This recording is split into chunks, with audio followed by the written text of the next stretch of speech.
ये सब हटा देना चाहिए। कुतुब मीनार ये सब जितने हो रहे हैं, अब देखिए यहाँ क्या जरूरत है नाम रखने का, बाबर, अकबर, हुमायूं, सारे हटा देना चाहिए, एकदम हटा देना। और लाल किले के अंदर कोई सबूत होगा तो वो आदमी कोर्ट जाएगा। ये सब हटा देना चाहिए। कुतुब मीनार ये सब जितने हो रहे हैं, अब देखिए यहाँ क्या जरूरत है नाम रखने का, बाबर, अकबर, हुमायूं, सारे हटा देना चाहिए, एकदम हटा देना। और लाल किले के अंदर कोई सबूत होगा तो वो आदमी कोर्ट जाएगा। अभी आपने जिन्हें सुना वो केंद्रीय गृह मंत्री है। केंद्रीय गृह मंत्री हैं, लेकिन अपने विवादास्पद बयानों की वजह से, मुसलमानों के खिलाफ जहरीले बयानों की वजह से अक्सर चर्चा में रहते हैं, विवादित शख्सियत हैं। उन्होंने कहा कि ये सब हटा देना चाहिए, उसमें जिक्र उन्होंने कुतुब मीनार का किया और साथ में कहा कि अगर लाल किले का भी सर्वे की जरूरत हो तो सर्वे होनी चाहिए, कोई अगर जानकारी लाल किले के बारे में मिलती है तो सोचिए, जो सिलसिला ज्ञानवापी से शुरू हुआ, जो संभल पहुंचा 10 दिन 12 दिन पहले और जो अजमेर पहुंचा 5 दिन पहले, अब केंद्रीय गृह मंत्री अगर कह रहे हैं कि ये सब हटा देना चाहिए, जिसमें कुतुब मीनार का नाम ले रहे हैं। और कुतुब मीनार जो लगभग मतलब 900 साल पुरानी जो इमारत है, मीनार है, जिसका ऐतिहासिक महत्व है, दुनिया भर से जिसे देखने लोग आते हैं, उस कुतुब मीनार को लेकर बहुत सारे हिंदुत्ववादी संगठन लगातार ये बवाल कर रहे हैं कि वहां 25-27 मूर्तियों के अवशेष हैं, मंदिरों के अवशेष हैं, इसलिए कुतुब मीनार की भी खुदाई होनी चाहिए, सर्वे होना चाहिए। अब केंद्रीय गृह मंत्री ने लाल किले का भी जिक्र किया। वो लाल किला, सवाल के जवाब में उन्होंने भले ही कहा, वो लाल किला जिस लाल किले के प्राचीर से 75 साल से देश के प्रधानमंत्री झंडा फहराते हैं और ऐतिहासिक 15 अगस्त का भाषण जिस लाल किले के प्राचीर से देते हैं, उस लाल किले का भी सर्वे अगर होना जरूरी हो तो सर्वे किया जाना चाहिए, ये उन्होंने कहा केंद्रीय गृह मंत्री ने, माफ करिए केंद्रीय मंत्री गिरिराज सिंह। और यही इस देश में हो रहा है। ये सिलसिला कहां जाकर थमेगा इसके बारे में कोई कुछ कह नहीं सकता। लगातार 5-4 मस्जिद, मीनार, दरगाहों की लिस्ट हर रोज आ रही है, जो हिंदुत्ववादी अलग अलग संगठन है उनकी तरफ से, कि यहां भी खुदाई होनी चाहिए, यहां भी सर्वे होना चाहिए, इसकी भी जांच होनी चाहिए, यहां भी मंदिर है, यहां भी मीनार है, यहां भी मूर्तियों के अवशेष है। तो अब सवाल ये उठता है कि जस्टिस चंद्रचूड़ ने 2022 में ज्ञानवापी मस्जिद में सर्वे की अनुमति देते हुए जो जस्टिस चंद्रचूड़ ने कहा, प्लेसेज ऑफ वर्शिप एक्ट को डिफाइन करते हुए जो मौखिक बातें कही, क्या उसे करेक्शन करने की जरूरत है? क्या जस्टिस चंद्रचूड़ के गलत फैसले का खामियाजा भुगतेगा देश? जस्टिस चंद्रचूड़ की गलती से अब कैसे बचे देश? जस्टिस चंद्रचूड़ ने जो कहा या जो फैसला दिया, उसको रद्द करने का तरीका क्या हो? संभल और अजमेर दरगाह के बाद आगे क्या होगा? जस्टिस चंद्रचूड़ के फैसले को क्या सुप्रीम कोर्ट की बेंच, सीजेआई की अध्यक्षता में बेंच कोई गठित हो और उसे रद्द किया जा सकता है? क्या प्लेसेज ऑफ वर्शिप एक्ट का सख्ती से पालन सुप्रीम कोर्ट सुनिश्चित कर सकता है? क्या सुप्रीम कोर्ट के चीफ जस्टिस इस दिशा में अपनी तरफ से पहल कर सकते हैं ताकि देश में जो नया बवाल शुरू वो बवाल थमे? वरना अगले कुछ दिनों में, कुछ सालों में, कुछ महीनों में ये बवाल देश के अलग अलग राज्यों में क्या रूप ले सकता है, क्या शक्ल ले सकता है, इसकी कल्पना हम नहीं कर पा रहे। ऐसे सवालों पर आज हम जवाब तलाशने की कोशिश करेंगे। हमारे साथ एक खास मेहमान है एनके सिंह साहब, जिन्हें आप अक्सर हमारे यूट्यूब चैनल पर देखते हैं, सीनियर मोस्ट जर्नलिस्ट हैं। खास बात यह है कि बहुत कम जर्नलिस्ट देश में है जो संविधान की व्याख्या एक संविधान को बारीकी से समझने वाले पत्रकार के तौर पर करते हैं और संसदीय परंपरा, संसदीय मर्यादा और कायदे कानून के तो ज्ञाता हैं ही। बार बार मैं उनके परिचय में ये कहता हूं। एनके सिंह साहब, आपका स्वागत है। लेकिन आपके पास आने से पहले सिंह साहब, वैसे कल आपने देखा होगा इसी चिंता में कि जस्टिस चंद्रचूड़ ने जो कहा, जो किया, उसका खामियाजा जो देश भुगत रहा है, कब तक भुगतेगा, करेक्टिव मेजर क्या हो। एक कल दुष्यंत दवे जो सीनियर एडवोकेट हैं, former president supreme court bar association, उनका एक वीडियो भी वायरल हुआ था जिसमें उन्होंने चिंता जताई थी और दुखी होकर रो पड़े थे, भावुक हो गए थे। द वायर के इंटरव्यू में करण थापर के साथ कहा था। 30 सेकंड का ये उनका वो भावुक इंटरव्यू का हिस्सा है। मैं चाहता हूं वो भी देखें। फिर सिंह साहब से बहुत सारे सवाल हैं हमारे।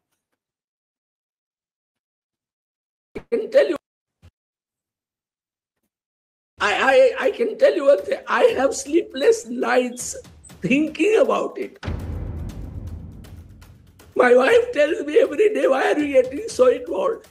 But I am involved because I am worried about my country. You don't know how much it is impacting me. Just imagine how much it must be affecting those belonging to the minority community. It's really sad what is happening, and I don't know why nobody in this country wants to stand up and fight this kind of nonsense. ये दुष्यंत दवे थे जो कल उनके interview का हिस्सा viral हुआ। मैंने कल इस पर वीडियो अलग से बनाया भी था। एनके सिंह साहब, अभी जो कुछ देर पहले एक बयान आया है केंद्रीय मंत्री गिरिराज सिंह का, हालांकि अपने बयानों के लिए वो कुख्यात हैं, गिरिराज सिंह ने जो कहा मैं वहां से शुरू करना चाहता हूं और उसके बाद क्या करेक्टिव मेजर हो, सुप्रीम कोर्ट को क्या करना चाहिए और चंद्रचूड़ के फैसले का खामियाजा देश न भुगते इस दिशा में क्या करना चाहिए, उस पर आपसे विस्तार से बात करेंगे। पहले देखिए, कोई केंद्रीय मंत्री, जैसे कई बार ये खारिज किया जाता है, चलिए कुछ फ्रिंज एलिमेंट, लेकिन यहां तो केंद्रीय मंत्री कह रहा है कि कुतुब मीनार को हटा देना चाहिए, लाल किले का भी सर्वे होना चाहिए, ताजमहल को लेकर पहले से विवाद है, क्या कहेंगे? जी, इस तरह के एलिमेंट जानबूझ के रखे गए हैं और संविधान की शपथ खाके ये मंत्री बना हुआ व्यक्ति ये कह रहा है कि साहब बाबर, अकबर, हुमायूं, इन सबको इनका नाम बदल दीजिए, इनका नाम हटा दीजिए। मतलब कल से बाबर का नाम अब बीरबल रख दीजिए, अकबर का नाम कोई हिंदू नाम रख दीजिए। किस तरह के ये जहनियत के लोग हैं। और इसी क्रम में आज संघ के सरसंघ चालक ने कहा है कि हिंदू ज्यादा बच्चे पैदा करें। उन्होंने हिंदू इसलिए मैं कह रहा हूं कि उन्होंने कहा कि हिंदू पिछले 70 साल में उनका प्रतिशत 84 से 78 हो गया है, मुसलमानों का 9.5 से 14 हो गया है। ये कह के उन्होंने कहा, मतलब इशारा था कि हिंदू ज्यादा बच्चे पैदा करें।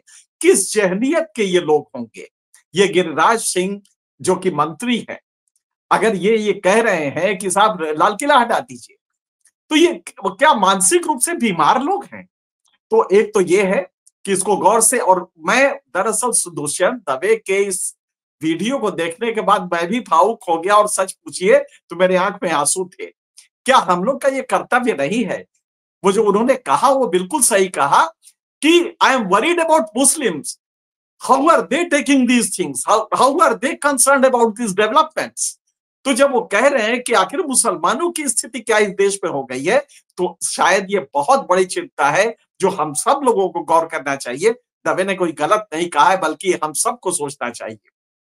जहां तक चंद्रचूड़ की बात है, मुझे हंसी आ रही, इस देश की जहनियत को हो क्या गया है। एक चीज और अब मैं आपको भी कहूंगा, गलती आपने भी बहुत भयंकर कर दी है।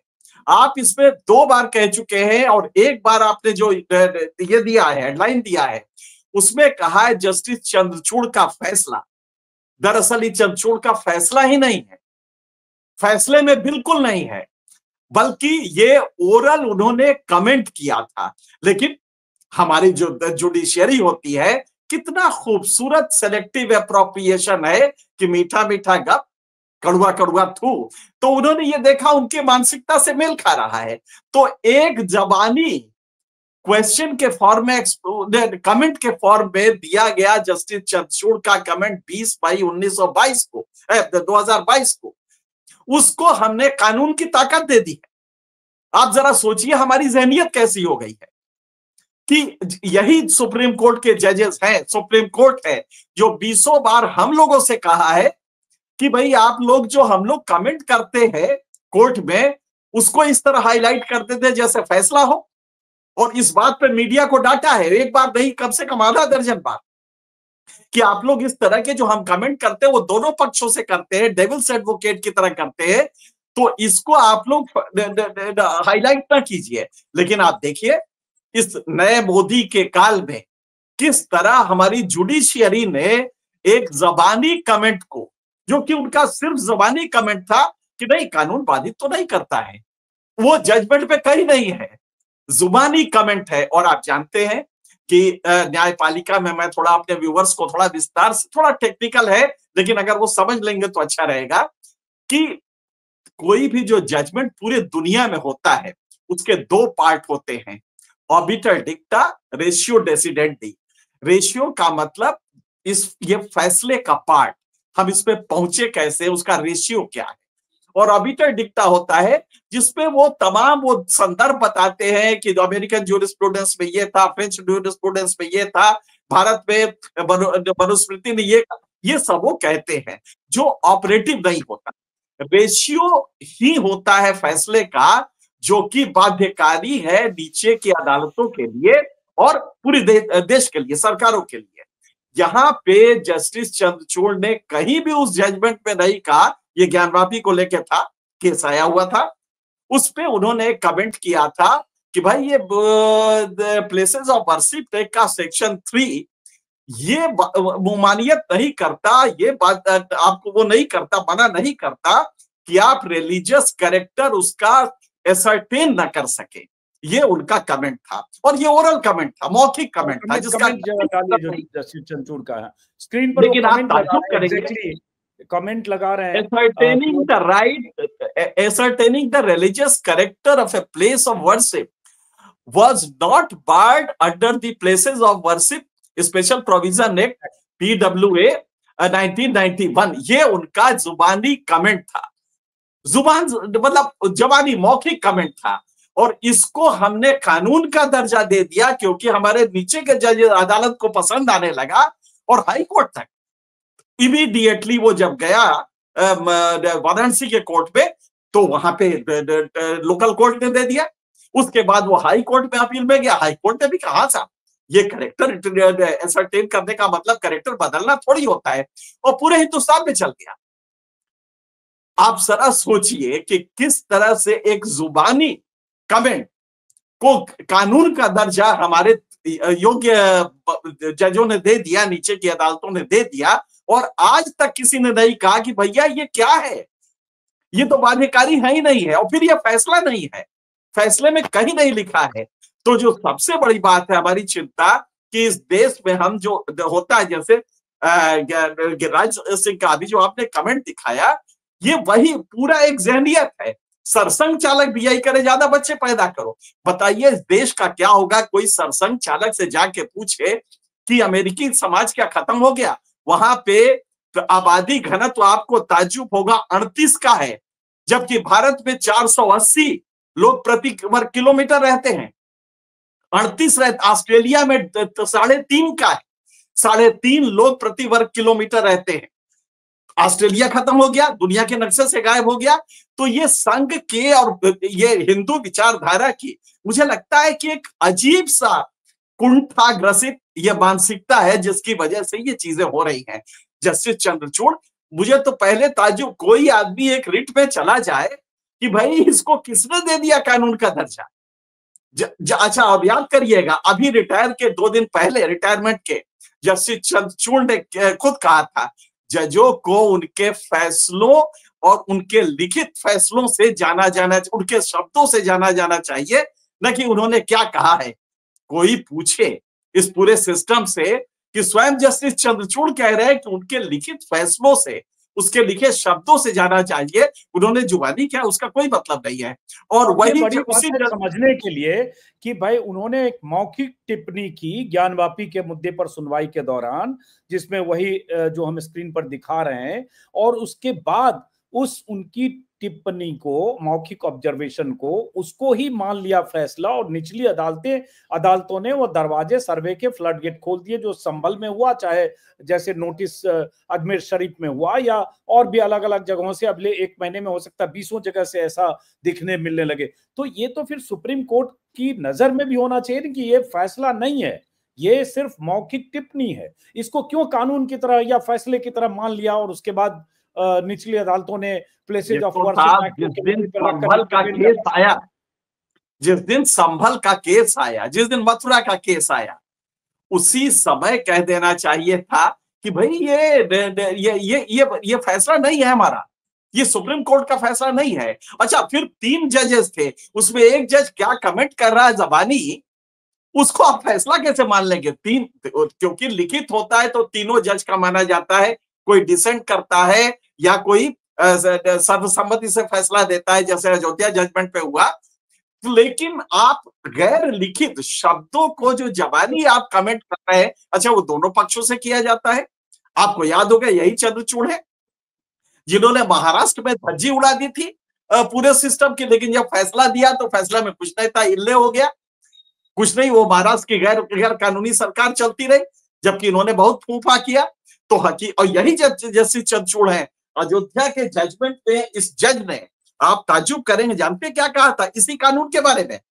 The state has by enacting the 1991 law enforced a constitutional commitment and operationalized its constitutional obligation। अपने इस कानून को बना के संसद ने अपने कानूनी ऑब्लिगेशन को फुलफिल किया है, पूरा किया है, अपनी संवैधानिक ड्यूटी को पूरा किया है। ये जस्टिस चंद्रचूड़ ने कहा है। लेकिन उसके कुछ ही दिन बाद, 3 साल बाद, जब ये केस आता है सामने, तो अचानक चंद्रचूड़ को ब्रह्म ज्ञान आता है और वो कहते हैं कि नहीं साहब, ये जज ये खाली असरटेन कर रहा है। कोई पूछे कि अगर आप जाके वहां खुदाई कर रहे हैं तो क्या वो कैरेक्टर चेंज नहीं हुआ? दूसरा, साइंटिफिक ही सर्वे कराते हैं आप, सर्वे के अंदर जा रहे हैं और तब अगला क्या होगा साहब, हमें पूजा, जैसे कि आपने ज्ञान वापी में पूजा का अधिकार दिया, लोग जाने लगे, महिलाएं जाने लगी, क्या है वो कैरेक्टर चेंज करना नहीं है? तो हम अंधे हो गए हैं। जो दुष्यंत दवे जो रो रहे हैं, हम सबके रोने की नहीं, ये हमें सड़कों पे आने के लिए मजबूर करता है कि एक निजाम इस तरह का हो गया है जो कि एक खास धर्म विशेष के लिए इस तरह का रवैया अपना रहा है, उसका पूरा सिस्टम उसमें चला जा रहा है, उसका जुडिशियल सिस्टम भी चला जा रहा है। तो आज जो हम फोकस कर रहे हैं कि चंद्रचूड़ का एक गैर फैसला को कानून का दर्जा, जबकि यही सुप्रीम कोर्ट के तमाम फैसले कोई ठेंगा दिखाता रहता है। यही जो सुप्रीम कोर्ट है, 4 साल से ये दंगा नाच चल रहा है, बुलडोजर न्याय, लेकिन जस्टिस चंद्रचूड़ को तब ब्रह्म ज्ञान नहीं आया। तो यही हमें बार बार लग रहा है कि जो दुष्यंत दवे रो रहे हैं, दरअसल वो हम सब के रोने की चीज है कि क्या इस देश में अब ये होने लगेगा। तो हमें लगता है पहला तो ये, अब आपने कहा कि इसका उपचार क्या है। हाँ, उपचार सिंपल सा है कि इसको पहले तो डी रिकॉग्नाइज किया जाए कि चंद्रचूड़ का ये ओरल कमेंट, इसका कोई मतलब नहीं होता है, जबानी जमा खर्च ये कानून नहीं है। पहला तो ये, और सारे कोर्ट्स को ताकीद करे कि since it doesn't exist in in wording, it should not be taken cognizance of, इसका संदर्भ नहीं लिया जाना चाहिए। पहला तो ये होना चाहिए, ये एक सारे कोर्ट्स के लिए हो। और दूसरा ये कि सबसे बड़ी जरूरत है, अब चूंकि अगर हम इसको कानून मानते हैं तो 3 मेंबर बेंच का है, इसलिए इसको करने के पहले आपको 5 मेंबर का एक वो गठन करना पड़ेगा संविधान पीठ का, और उससे इसको न्यूट्रलाइज कर सकते हैं। लेकिन मैं फिर कह रहा हूं कि इसकी कोई जरूरत नहीं है। 2 मेंबर की अभी जो सीजीआई की बेंच है जो ये केस सुन रही है, वो भी एक फैसले में कह सकती है कि नहीं, इसको आप बिल्कुल कॉग्निजेंस ना लीजिए, ये जबानी है। जब ओरल कमेंट है तो अगली जो डेट अगर 6 जनवरी के बाद पड़ती है, जो संभल वाले मामले में सुप्रीम कोर्ट ने कहा कि 6 के बाद आप कोई वादी चाहे तो अदालत में आए, तो वो भी ओरल कह सकते हैं कि ओरल कमेंट है, इसलिए इसको मतलब कोई उस तरह से लेने की जरूरत नहीं। कोई अजीत जी, अगर सुप्रीम कोर्ट का कॉन्स्टिट्यूशनल मोरालिटी की बात हो, सुप्रीम कोर्ट को भाई छोड़िए, हाई कोर्ट कह सकता है, लोअर कोर्ट कह सकता है, ये भाई हम इसको क्यों माने? ये तो जबानी कोर्ट ने कहा है, मेरे फैसले में तो नहीं है ये, और मैं जबानी थोड़ी देखता हूं, मैं तो फैसला देखता, मेरे सामने फैसला आता है और बाध्यकारी हमारा सुप्रीम कोर्ट का फैसला होता है। जज साहब ने कान दबा के कहा कि आंख निकाल के कहा, ये नहीं होता है। इसलिए लोअर कोर्ट भी इसको डी रिकॉग्नाइज कर सकता है इस सेंटेंस को, लेकिन वो क्यों करेगा? मुझे बड़ा ताजुब हो रहा है कि वो तो इसको मान लिया है कि साहब ये तो भारत के संविधान का सबसे प्रमुख अंग है, और वो उस तरह से डील कर रहा है। तो सुप्रीम कोर्ट कम से कम अपना, जब ये 6 तारीख के बाद सुने, तो पहला काम करे कि इसको डी रिकॉग्नाइज करे और कहे कि नहीं, ये कहीं से फैसले में नहीं है। पहला तो ये। दूसरा, अगर इसको हम कानून मान लेते हैं, जो कि बहुत ही एक गंदा सा वो आचरण होगा कहीं भी किसी भी न्यायपालिका का, कि अगर वो इसको मान लेती है, जो कि बड़ा ही मूर्खतापूर्ण प्रयास होगा, तो उसको क्या कर सकते हैं, तब आपको 5 मेंबर बेंच से, क्योंकि आपको ये भी देखना है कि ये जो आया है केस, वो ये भी है केस की ये कानून साहब हमारे संवैधानिक अधिकारों को कर रहा, क्योंकि इसने राम का तो मंदिर कर दिया, बात कि वो उस पर कोई वो नहीं होगा, लेकिन कृष्ण को क्यों छोड़ दिया, शिव को क्यों छोड़ दिया, ये कह के वो याचिका आई हुई है। और अगर वो याचिका आई है तो उस कानून के कॉन्स्टिट्यूशनल वायर्स को लेके आई है, उसकी वैलिडिटी को लेके आई है, लिहाजा कोर्ट को वो भी सुनना है। इसलिए हमें लगता है कि 5 मेंबर बेंच कॉन्स्टिट्यूशन बेंच बना के इस कानून को बहाल करे और रीडिफाइन करे कि कैरेक्टर, रिलीजियस कैरेक्टर चेंज करना तब भी होता है जब आप उसमें कोई खुदाई या कोई भी किस्म का इलेक्ट्रॉनिक गैजेट लगा के उसको देखना चाहते हैं, वो भी उसी, पहला तो ये। दूसरा कि उसमें बाधित है, सेक्शन 4 में बाधित है कि कोई भी केस रिलीजियस वो कैरेक्टर डिटरमाइन करने के लिए किसी भी कोर्ट में नहीं चलेगा, ये साफ साफ लिखा हुआ है। तो ये कोर्ट, डिस्ट्रिक्ट कोर्ट्स ले क्यों रही है, अजमेर में भी ले लिया, संभल में भी ले लिया, मथुरा में भी ले लिया, बनारस में भी ले लिया, आखिर ये वाराणसी में ले क्यों रही है, इन जिलों में ले क्यों रही है, इनको तो बाधित है। लिहाजा रीइंफोर्स करे सुप्रीम कोर्ट कि सेक्शन 4 के तहत कोई भी फ्रेश केस नहीं लिए जाएंगे, ये इसका लब्बो-लुगाव। अब एक चीज मैं देख रहा हूं, जैसे जो जिसने अजमेर शरीफ दरगाह के खिलाफ जिसने याचिका की और जिस पे नोटिस जारी हुआ है संबंधित पक्षों को, विष्णु गुप्ता, हिंदू राष्ट्रीय सेना उनका है, उसमें उन्होंने कहा है बीबीसी को कि हम ऐसी कोई जगह नहीं छोड़ेंगे जहां मस्जिद है, इसके बाद दिल्ली के जामा मस्जिद का नंबर होगा, यूपी में बहुत सारी जगह हैं, हम सरकार से कहेंगे मस्जिदों को मंदिर घोषित कर दिया जाए। तो ये सब इसलिए हो रहा है क्योंकि ऐसे जो एलिमेंट है उनको ताकत मिल रही है कि भाई एक आदमी जो ऐसे फ्रिंज एलिमेंट टाइप का है, जिस पर कई तरह के आरोप हैं, इसी तरह का की हरकतों की वजह से कुख्यात है, चैनलों पर बैठ के अब भाषण दे रहा है और उसके बाद कह रहा है कि हम देश में ऐसी कोई जगह नहीं छोड़ेंगे। तो ऐसी 1800, 2000, 3000, 5000 की लिस्ट लेकर घूमने वाले बहुत लोग हैं। तो फिर तो जब तक सुप्रीम कोर्ट इस मामले में दखल देकर वो दरवाजा बंद न करे, बॉटल जो एकदम जो खुल गया फ्लड गेट, तब तक तो होता रहेगा। बिल्कुल सही है। और इसका तरीका ये है कि ये जो विष्णु गुप्ता होगा या इस तरह के एलिमेंट्स होंगे, अगले दिन इनके पास एक चिट्ठी आएगी कि तुम्हारी जान को खतरा है, और ये लोकल एसपी के पास जाएंगे और वो इनको जेड सिक्योरिटी प्रोवाइड कर देगा। ऐसे तमाम एमएलए हमने देखे हैं जो आए बाएं बोलते हैं, एमएलए, एमपी और मंत्री को तो आप देख ही रहे हैं, आपने बताया ही है, इनकी सिक्योरिटी जबरदस्त हो जाती है तो इनका अपना चलने लगता है, इनका कारोबार चलने लगता है कि 8 की गार्ड, 1-4 की गार्ड मिल गई बंगले पे, इनके घर पे मिल गई, और उसके बाद 8 की सिक्योरिटी मिल गई Z+ में। तो ये काले काले पहन के दाएं बाएं रहते हैं तो उसकी दुकान अपना चलने लगती है। तो ये अगला ये होगा इसके, और इसीलिए ये फ्रिंज एलिमेंट्स आगे आते हैं और इस तरह के पिटीशन करते हैं, क्योंकि उसके बाद ये जान का खतरा बता के बड़े आराम से सिक्योरिटी ले लेंगे और इनका फिर राजनीतिक करियर बनने लगेगा।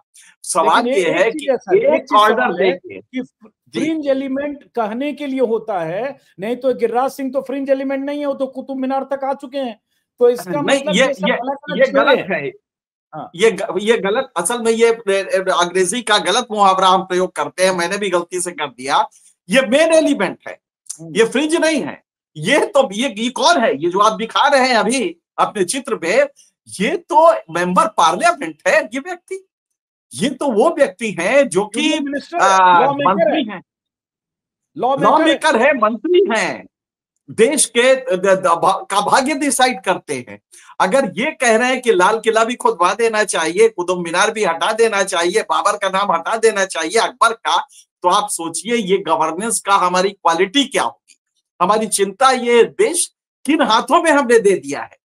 और तब ये चिंता होती है कि तब वो जो दुष्यंत दवे कह रहे थे कि आज मुसलमान क्या सोच रहा होगा।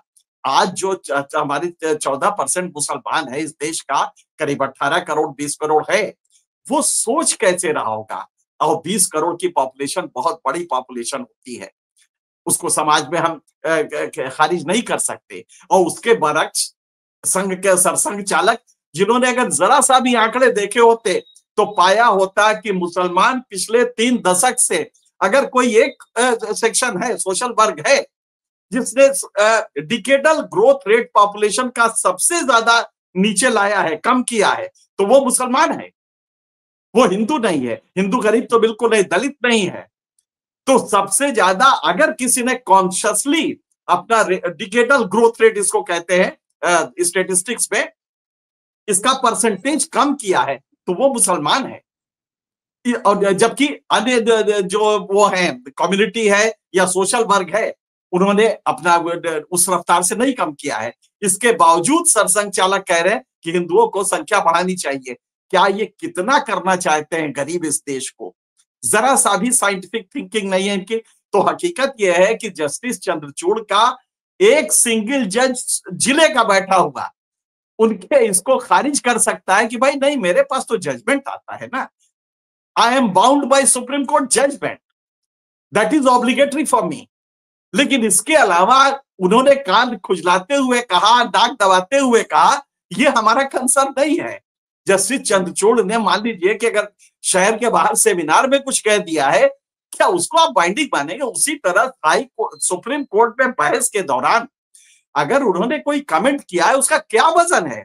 तो डिस्ट्रिक्ट कोर्ट 1 मिनट में खारिज कर सकता है और कह सकता है कि नहीं, उसका कोई मतलब नहीं है, हम रिलीजियस कैरेक्टर को चेंज मानेंगे कि आपने अगर सर्वे के लिए किया है तो इसको चेंज माना जाएगा। और ये section 3 POW places of worship act के खिलाफ है। और ये कह के वो हर पिटीशन खारिज कर देगा, बल्कि लेगा ही नहीं कि नहीं साहब, हमें ममानियत है कि सेक्शन 4 में हम कोई भी फ्रेश केस नहीं ले सकते, जो 15 अगस्त के बाद का केस है, हम उसको नहीं ले सकते। अब एक चीज बताइए कि क्या चूंकि ये सब जगह से ऐसी घटनाओं का अंदेशा है, सर्वे का, याचिका का, और अगर याचिका दायर होती और फटकार के साथ अगर याचिका रद्द होती तो भी मान लेते। जैसा कि मुझे याद है, शायद 2-3 साल पहले ताजमहल को लेकर एक याचिका शायद प्रयागराज में दायर हुई थी। तो मुझे याद है, ये देखिए मुझे मिल गया, ये 2022 का है कि जब ताजमहल के 22 कमरों को खोलने की याचिका हाईकोर्ट में दायर हुई, तो हाईकोर्ट के जस्टिस ने याचिका खारिज करते हुए कहा कि पहले MA PhD कीजिए, कुछ पढ़ लिख कर आइए, फालतू के लेकर यहां मत आइए, और इस तरह से डांट फटकार कर भगा दिया। तो अगर अदालतों का रवैया ये होता कि याचिकाएं दायर हो रही है, याचिका दायर करने वाले को हक है कि दायर करे, अदालत अगर तय करे कि हम प्लेसेज ऑफ वर्शिप एक्ट को फॉलो कर रहे हैं तो खारिज होती। लेकिन अदालत इंटरटेन कर रही है, संभल में हुआ, जो अजमेर में हुआ। तो ऐसी स्थिति में क्या CJI को, सुप्रीम कोर्ट को सुओ मोटो लेकर अपनी तरफ से 5 जजों की बेंच बनाकर इस पर स्पष्टीकरण कहें या नए सिरे से उसकी प्लेसेज ऑफ वर्शिप एक्ट की व्याख्या करने की जरूरत है, और ऐसा हो सकता है कि नहीं? जैसे मैंने कहा कि एक्ट बहुत ही प्रोग्रेसिव है। और आप याद करिए उस समय जब संसद में ये आया था, एक्ट जब बना था, तो कितना इसको अच्छा एक्ट माना गया था, और सभी दल ने माना था कि ये बेहद, और आप ताज्जुब करेंगे जब चंद्रचूड़ CJI थे, उस समय इसको कहा गया कि हाँ साहब, ये पिटीशन हम लेते हैं कि ये कॉन्स्टिट्यूशनली वैलिड है कि नहीं। ये जब केस लिया गया था तो उस समय सरकार को नोटिस दी गई थी कि भाई इस एक्ट के बारे में आपका क्या व्यू है। आज तक सरकार ने उस पर कोई जवाब नहीं दिया है, क्योंकि जवाब में पॉलिटिकली नुकसान हो जाएगा। जवाब अगर देती है तो इमेज जाएगी, अगर कहती है कि ये गलत एक्ट है तो इमेज जाएगी। तो हकीकत यह है कि सरकार भी चुपचाप बैठी हुई है। अब जहां तक मैं फिर कह रहा हूं, ये इसको डिस्ट्रिक्ट कोर्ट का जो सबसे जूनियर जज है, सबसे जूनियर मैजिस्ट्रेट है सिविल का, वो कह सकता है कि नहीं साहब, ये तो मेरे पास सही नहीं है, और हमारे पास कानून है, शुद्ध कानून है जिसमें कि ममानियत है, लिहाजा हम ये याचिका खारिज करते हैं। लेकिन चलिए साहब, वो भी नहीं कहेगा। सुप्रीम कोर्ट को 2 मेंबर, अभी जो केस सुना जा रहा है, यही काफी है इसको करने के लिए। वो कह दे कि नहीं, इसी ये जजमेंट का पार्ट नहीं है, ये कोई भी कोर्ट इसको कॉग्निजेंस में नहीं लेगा, ये वो कह सकता है। दूसरा, ये सबऑर्डिनेट कोर्ट को डायरेक्टिव्स का सुप्रीम कोर्ट के पास एक अलग से पावर होता है, ये उसके तहत भी कह सकता है। अब उसको भी छोड़ दीजिए आप। दूसरा ये है कि चूंकि कॉन्स्टिट्यूशनल वैलिडिटी चैलेंज की गई है इस एक्ट की, तो उस सब को मिला के वो एक बंच टुगेदर कहते हैं इसको, कि सारे केसेस को क्लब कर दे और 5 मेंबर कॉन्स्टिट्यूशन बेंच को भेज दे कि साहब इसमें एक्ट भी देख लीजिए, सेक्शन 3-4 भी देख लीजिए, और ये जो अजमेर और ये तमाशा हो रहा है ये हमेशा हमेशा के लिए इस पे एक निर्देश दे दीजिए कोर्ट्स को, और रीडिफाइन कर दीजिए कि कैरेक्टर चेंज करना और एसर्टेन करना, ये अंग्रेजी के 2 जुमले हैं, इनका क्या मतलब है। क्योंकि होता यह है कि जो कोर्ट में कुछ स्यूडो इंटेलेक्चुअल जो बैठते हैं वो अपने फैसलों में इंटेलेक्चुअल दिखाई देने की कोशिश करते हैं, लेकिन उसमें कई बार आप देखेंगे कि इंटेलेक्चुअल डिसऑनेस्टी होती है। डिसऑनेस्टी का मतलब ये होता है कि आप कहीं कुछ कह रहे, कहीं और कुछ कह रहे, और सेलेक्टिव दुष्यंत दबे ने तो साफ साफ कहा है कि इंटेलेक्चुअली डिसऑनेस्ट हैं और उन्होंने डिससर्विस किया भारत और कॉन्स्टिट्यूशन के लिए। चंद्रचूड़, और ये बोल, और नहीं, ये वही चंद्रचूड़ है जो इस देश के सबसे महान जजों में से एक नहीं, सबसे महान जज कृष्णा अय्यर को इन्होंने अपने जजमेंट पे, अभी जब रिटायरमेंट के 3 दिन पहले जो जजमेंट दिया था 7 मेंबर कॉन्स्टिट्यूशन बेंच पे, जिसका जजमेंट अकेला इन्होंने लिखा था, उसको जब सर्कुलेट किया गया तो उसकी एक मेंबर जजों बेंच की एक मेंबर जस्टिस नागरत्ना ने जब उसको पढ़ा तो लिखा था जस्टिस चंद्रचूड़ ने कि जस्टिस कृष्णा अय्यर ने डिससर्विस की है कोई एक फैसला देके। तो आप देखिए हिमाकत कि जस्टिस चंद्रचूड़ कृष्णा अय्यर को बता रहे इतने महान जज को कि उन्होंने डिससर्विस किया है। बाद में वो विड्रॉ कर लिया तो जजमेंट का पार्ट नहीं बना, जैसे कि उन्होंने मौके के ये पूरा कर दिया तो तमाशा हो रहा है, लेकिन हकीकत ये है कि जस्टिस नागरत्ना ने इसको अपनी जजमेंट में डाल दिया ये किस्सा।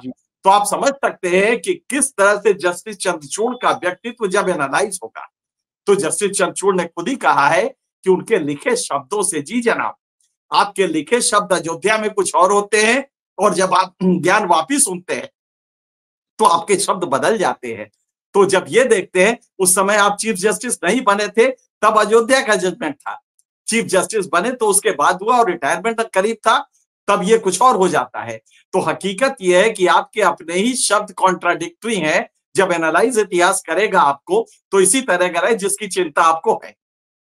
जी, तो इस एनके सिंह साहब को इसलिए हमने बुलाया ताकि ये बात जो आ रही है कि वो फैसला नहीं है जस्टिस चंद्रचूड़ का धार्मिक चरित्र डिफाइन करने का, बल्कि जो स्क्रीन पर देखना है, ascertaining the religious character of a place of worship was not barred under the place of worship act, places of worship act। मतलब ये उनका ओरल कमेंट था जिसको ये मान लिया गया फैसला और उसी तरह से लोअर कोर्ट काम कर रही है। अब इसके बाद वही कि अगर रिलीजियस कैरेक्टर डिफाइन करने के लिए सर्वे करने लगेंगे तो 2000 क्या 4000 ऐसी मस्जिद, मीनारें, दरगाहें हैं और उनका सर्वे करके बताएं इन सब के नीचे मंदिर और मूर्तियां हैं, तो फिर तो देश भर में अनरेस्ट हो जाएगा, हर गली, हर शहर में, हर गांव में। और मैंने कल भी वीडियो में बोला कि मैं बेगूसराय जैसे अगर पटना से जाऊं या सासाराम जाऊं या कहीं किसी इलाके में यूपी से बक्सर से निकले, ऐसे कितने टॉम्ब, मकबरे, दरगाह, दरवाजे 200-400-500 साल पहले के मिलेंगे, उन सब के नीचे कोई आ जाएगा कि इसका सर्वे कीजिए, खुदाई कीजिए। और अगर ये कहीं हुआ, जो हुआ भी है, इसमें कोई शक नहीं, इतिहास में बहुत जख्म है, बहुत जगह मंदिर तोड़े गए, बहुत जगह रिकंस्ट्रक्शन हुआ, बहुत जगह जो पुराने धर्म स्थल हैं उनको तोड़कर मस्जिद या मीनार बनाए गए, लेकिन वो सबकी खुदाई होने लगेगी तो देश कहाँ जाएगा, ये बड़ा सवाल है। और रिलीजियस कैरेक्टर की जब पहचान करने की दिशा में बढ़ेंगे तो फिर तो देश में एक ऐसा अनरेस्ट होगा जो कहां जाकर रुकेगा, इसकी चिंता में हम भी हैं, एनके सिंह साहब भी हैं। बहुत बहुत शुक्रिया एनके सिंह साहब। उम्मीद करते हैं कि सुप्रीम कोर्ट के जो नए सीजेआई हैं संजीव खन्ना, देश में जो कुछ हो रहा है उन तक भी ये जानकारी पहुंच रही होगी। प्रधानमंत्री मोदी से तो हम उम्मीद नहीं करते कि गिरिराज सिंह जैसे मंत्री अगर ये कह देते हैं कि कुतुब मीनार वगैरह सबको खत्म कर देना चाहिए, सब हटा देना चाहिए। हैरानी है, जिस कुतुब मीनार को दुनिया में भारत की एक ऐतिहासिक धरोहर के तौर पर माना जाता है, एएसआई जिसकी देखभाल करता है, और जिसको भारत की जो कुछ ऐसे धरोहर हैं जो पहचान है, ताजमहल, अजूबा दुनिया में माना गया ताजमहल को, उसकी भी खुदाई करवाने वाले बहुत सारे लोग हैं जो चाहते हैं वहां पूजा अर्चना की इजाजत मिले और ताजमहल की खुदाई होकर तेजो महल है वहां था सदियों पहले, वो वहां मंदिर बन जाए। तो ये सिलसिला प्रधानमंत्री से तो उम्मीद नहीं है कि ये थमेगा या वो चाहेंगे थामना, लेकिन सुप्रीम कोर्ट से उम्मीद नहीं, मुमकिन है कि बाबर, अकबर, हुमायूं का भी तथ्य बदल दिया जाए कि बाबर हुआ ही नहीं था, हुमायूं हुआ ही नहीं था, बच्चों को ये पढ़ाया ही न जाए। ये और पॉसिबल, क्योंकि गिरिराज सिंह जब कह रहे हैं जी, और हुमायूं टॉम्ब है यहाँ दिल्ली में, तो अब हुमायूं टॉम्ब पर बुलडोजर चलवा दीजिए और वहां कुछ बनवा दीजिए ऐसे। और लाल किला सर, 75 साल से लाल किले के प्राचीर से आप झंडा फहरा रहे हैं, हिस्टोरिकल एक मॉन्यूमेंट है भारत का, फिर तो सब तोड़ दीजिए, क्योंकि वो बहुत कुछ देश में जो बना है वो 15वीं से लेकर 18वीं शताब्दी के पहले बना है, तो उन सबको ध्वस्त कीजिए, सब खत्म कीजिए। और एक दिलचस्प बात सिंह साहब, ये जब होती है तो अंग्रेजों के बनाए जो इमारत, भाई अंग्रेज को दोस्ती करने तो भारत आए नहीं थे, और अंग्रेजों ने भारत में सबके मुकुट पहनाकर सबको राष्ट्रपति भवन भारत कार्ड देकर भारत में राज तो किया नहीं। तो अंग्रेजों की इमारतों से सरकारें चली, आज भी चल रही है, आज भी north block, south block, president house सब है। तो आपको अंग्रेजों से दिक्कत नहीं है वहां, क्योंकि वो आबादी है भारत में 15-17 करोड़, उनके धर्म और कौम से दिक्कत है। कुछ क्लोजिंग रिमार्क देना चाहें, उसके बाद खत्म करेंगे।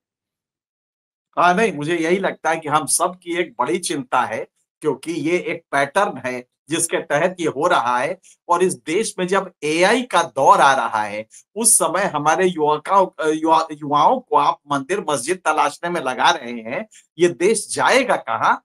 और ज्यादा बच्चे पैदा करें जो कि ठूंठ होंगे क्योंकि माल न्यूट्रिशन है, तो इस देश का भविष्य क्या होगा? ये देख के हम अपने बच्चों के लिए कैसा कराहता हुआ भारत छोड़ के जाएंगे, ये शायद दुष्यंत दवे की चिंता, हम सबकी चिंता होनी चाहिए। बहुत बहुत शुक्रिया एनके सिंह साहब, और तमाम दर्शकों का बहुत बहुत शुक्रिया। फिर मुलाकात होगी, कभी मुमकिन हो हमारे चैनल को ज्वाइन कीजिए, सब्सक्राइब कीजिए। फिलहाल नमस्कार।